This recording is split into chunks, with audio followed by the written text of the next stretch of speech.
So you started up Imperator Rome, and you want to know about playing Egypt. Well, this is what you're going to see the moment you start up Egypt. Alexander the Great. If you start up any of the successor kingdoms, you'll get something like this, with some slightly different text on who's going to solve the succession wars. Now, briefly, if you don't know what those are, basically the way this game handles the succession wars is that there will be a war between the Antigonids and Macedon, if there's no players involved. Then Egypt and the Seleucids can find themselves also invading the Antigonids, and based on certain choices that are made, can be influenced by players, as well as who wins and what ends up where, then you can end up with a complete collapse of the Antigonids. You can end up with the Antigonids still being alive, maybe just smaller, and all the other nations getting bits of territory. Dynamically, Macedon can get their butt beat. And that war right there is what's going to highlight the beginning of playing Egypt, though not as soon as it would be playing Macedon. Now, I've made a guide on how to start as Macedon and handle their very difficult situation at the start of the game. I also made one as Rome, where I went over more of the basics. If you want to see those, you can see them in the playlist in the description below or up in the cards. Today, we're going to be tackling Egypt because I was asked to tackle Egypt and talk about the challenges that they have in the beginning of the game and what you want to be focusing on. Now, Egypt is a very linear sort of nation at the beginning. You don't want to come into Egypt with a plan without knowing what is to come. Do you want to maybe go off in one direction or another? What is even your starting situation? We look at the diplomacy map here, so we have some trading, for example. We have a subject down here, but otherwise we have a lot of neutrality where we just have trading. The person in specific that wanted this guide, that requested it first, he wanted to invade Kush. I told him you probably won't have time to do that based on the events that are going to happen. Maybe invade Cyrentia. I've seen some others bring, is that a good idea, up? Well, you probably won't have time to, and I just want to clarify right now, how you play the game will affect your start with Egypt. Everything I'm about to say applies to Imperator Rome.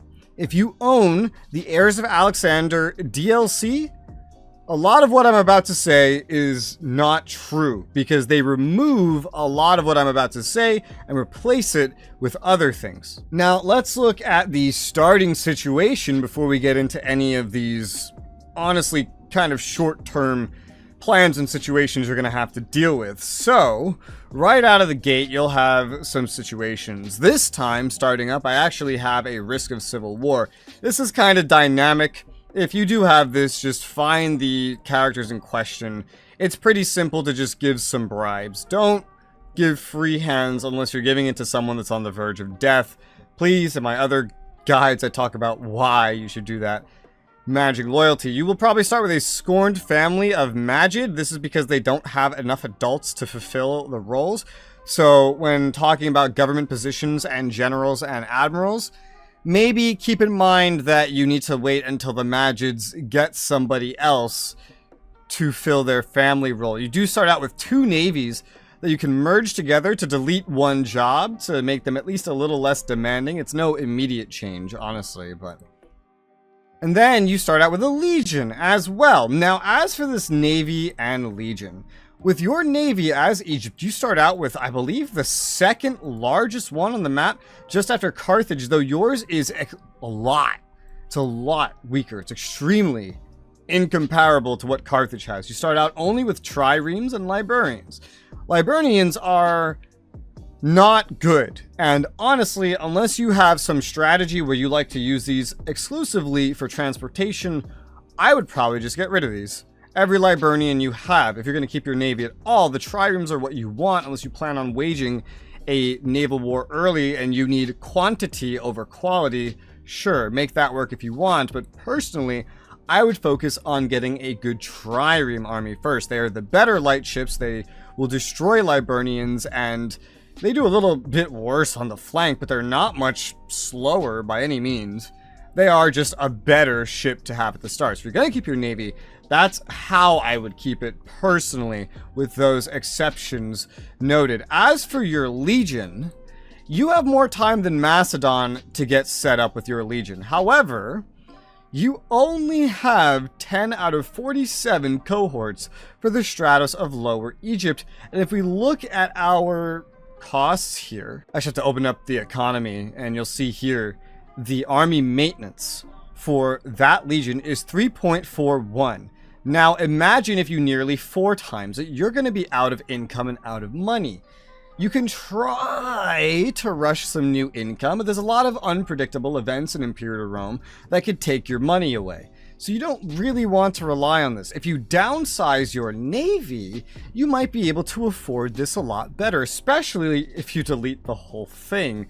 But, for example, right here, if we create a new unit, all Ibernians, and then we just get rid of them right off the gate, then we'll regain basically an equivalent amount of money to the cost of this. This makes it more affordable. Maybe you might be 1-to-1 now. Still, it's gonna be difficult to actually build this legion up, and thus for a newer player, I would recommend simply not trying to build this legion up. It is not worth it. You have a ton of manpower, and you start out around the max. Personally, I would do one of 2 things as a newer player. I would either keep what you have, and then when it's time for war, raise the rest of Lower Egypt as levies, or just delete this legion altogether to save the rest of that money so you put it into more important things and operate this entire, right now, well, combined 47, roughly 50 cohort stack as levies. This is going to eat into your manpower more, less into your money throughout the upcoming wars. And it's also going to be, for your military experience, better income for the upcoming wars that will be happening. That's how I will handle that. And now I want to talk about a really big question I see come up with Egypt a lot, and that's how to handle the religion. Because if you watch my religion guides or you played the game a lot, you know if you have this many Cometics in your country, the Hellenic gods, like Alexander the Great, yeah, they put him as a god, they're not going to do very well. So even if you swap to them, you're not going to get as many bonuses. Look at this bonus versus this bonus. Big number difference, right? Well, there's a couple ways to go about it. You can keep to the Hellenic stuff and you can start building buildings. For example, the best one for this really being the Great Temple here for religious conversion in as many places as possible. There's others, and I go over those in my building guide. You could do that to try to start converting all the Cometics, but that's going to take a long time. And so I get asked a lot, like, hey, should I stick to it? Should I not stick to it? Should I convert to Cometic, and how do I do that? Personally, I think that the gods the Hellenics have access to are just better. I think all the holy sites and their locations and everything are just better. So I would suggest that you stick with Hellenic, because religious conversion in this game is really, really easy. Like, you don't even have to try, basically. So long as you unlock the Great Temple, which is done in your technology, go to technology, go down to open religion, Great Temple, and just place those around. And even if you don't do this, the conversion to your religion will be fast, extremely fast, at least compared to culture. So personally, I wouldn't even worry about the religion. My worry for you would actually be more about the culture. The culture is a bigger thing that you're going to want to have to tackle here, because the Boharics especially are the most populous culture you have. The top 3 are different versions of Egyptians, and then Macedonians don't come till after that. You see, they're an extreme minority, the Hellenistic culture. This takes way longer and takes a lot more effort on how to handle. There is an equivalent to the Great Temple known as the Grand Theater that is very helpful, but it's not going to just, one day you're looking and you're 50% Cometic, and then the next day you're just fully not. Like, it's not going to do that with your culture like the religion kind of does, honestly. It's very, very slow. And then there's perks to having integrated cultures, such as unlocking military traditions that could be helpful to you. So maybe you actually do want some of these. But it's most importantly a lot harder to keep these other ones happy.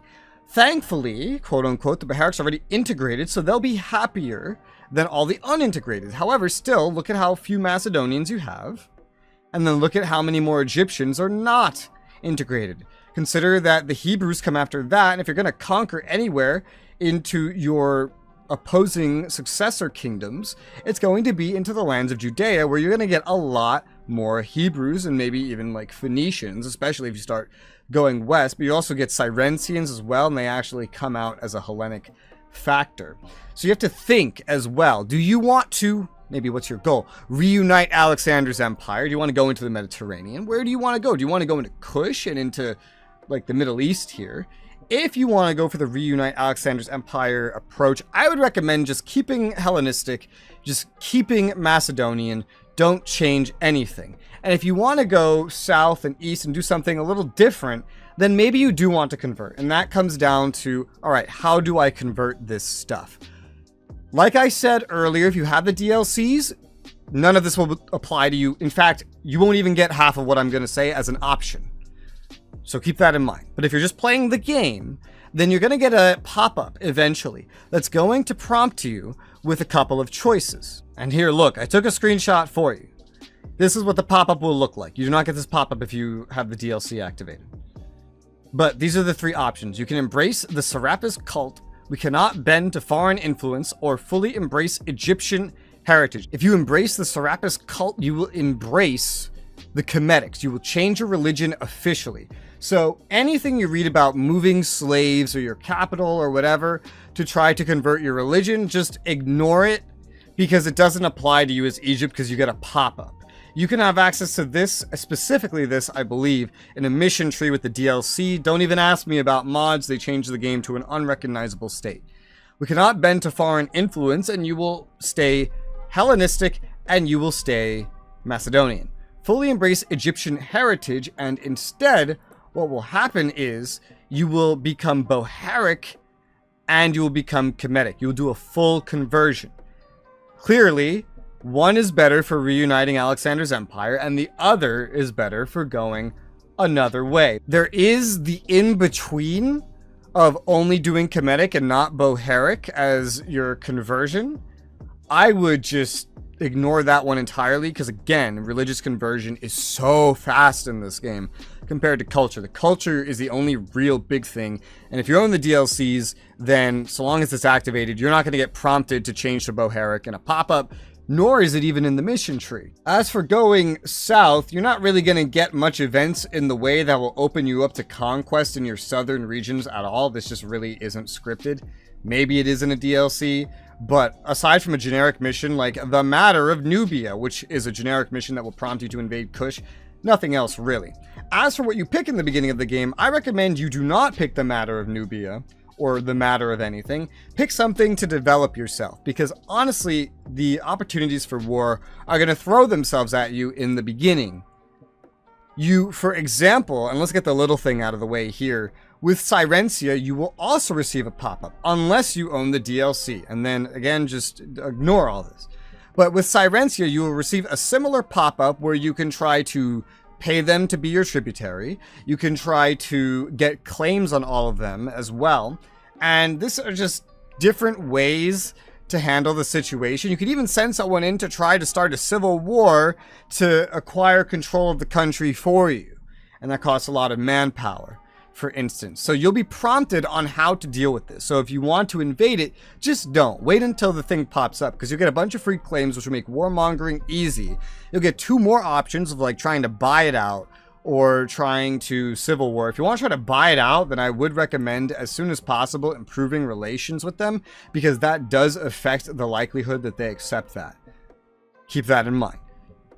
Regardless, handle it when the pop-up happens. However, that pop-up won't happen until the single biggest main thing of the beginning of your game that will pop up. And that will be the Successor Wars. And AI Macedon will not surrender Corinthos to the Antigonids.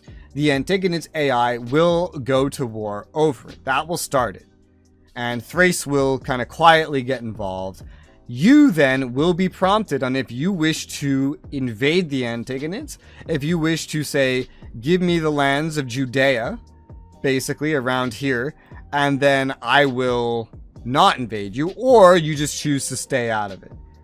You would be silly to stay out of it. If the Antigonids are essentially defeated, which this is the way it will go most of the time against an AI, you will be granted free land no matter what. All of the other successors get free land from the Antigonids. But if you're going to do something that could lead to war, then you're going to do this one of a couple different ways. One way is to declare war by yourself the moment you have the war goal, or to wait until a later time. That's one thing. That's the thing I would recommend the least, honestly. Maybe one beneficial thing could be waiting until the Seleucids get involved in the war, and then you declare war. The war goal will be there for you to use, so it is up to you. The event for you will pop up before the Seleucids are prompted, however. And so if you wish to threaten them to get Judea without really doing any fighting, you can, though I very rarely have ever seen them accept it, so don't expect it to go through. I would plan for war. I would plan for war with those levies, not this legion. You can get this legion going as soon as you've conquered all these very rich city territories and have had some time to start developing your territories and have figured out what you want to do with your culture and your religion, which I've made my suggestions. And so those are the main things that will challenge you at the beginning. What to do with your religion and culture. Ignore all mechanics having to do with how to swap it yourself. You will be prompted by event unless you have the DLCs, in which case you have much more limited options. You will be prompted on how to handle Syrencia a couple years in, whether you planned to or not. It's really up to you. You won't have to go to war with them immediately, but you can certainly try to gain control, or at least come out with the claims to gain control. If you don't go for claims on like the whole thing, then if you fail something else, you might get claims on the cities, which is not as good, but the cities are worth the most war score, so it's still helpful. So you could do that, and you will be prompted about your involvement in the successor wars. Now, you will be left at the end of all of this, regardless of what you do, potentially bordering the scary, dangerous Seleucid Empire, which will be a problem. Late in the game, Rome will devour Greece, and so you will need to plan for how you're going to handle Rome. If you've learned how to handle the Seleucids by this point, then you could probably handle Rome by that point. You're starting a much better situation to pull this off than, say, Kush, who also claims that they are the true, for example, rulers of Egypt. You will have an opportunity to head west as you please towards Carthaginian lands, and you will have unprompted capabilities to move south along the Nile into Kush and to other Middle Eastern realms. After Kush, it becomes far less valuable, but definitely some easy to gain and weaker territories here to go for than trying to step into Carthage, or trying to take Greek lands that you'll have to defend against Rome, or trying to push endlessly into Anatolia, which you'll have to compete with the Seleucids for. That's very long-term thinking, however. But with all that in mind, hopefully you have a better idea of what to expect from an Egyptian playthrough. Hopefully my explanations have helped you understand your starting position and what you should be looking to do as Egypt, and what you will be prompted to do, what you should or should not worry about. If you want any more specific information, again, I have many guides in the playlist in the description. If you have any questions, feel free to leave those in the comments. If I can't answer them, hopefully somebody else can. And if you want to see any other guides on this game, feel free to let me know in the comments below as well. But for now, thank you guys very much for watching, and I hope I'll see you on the next one.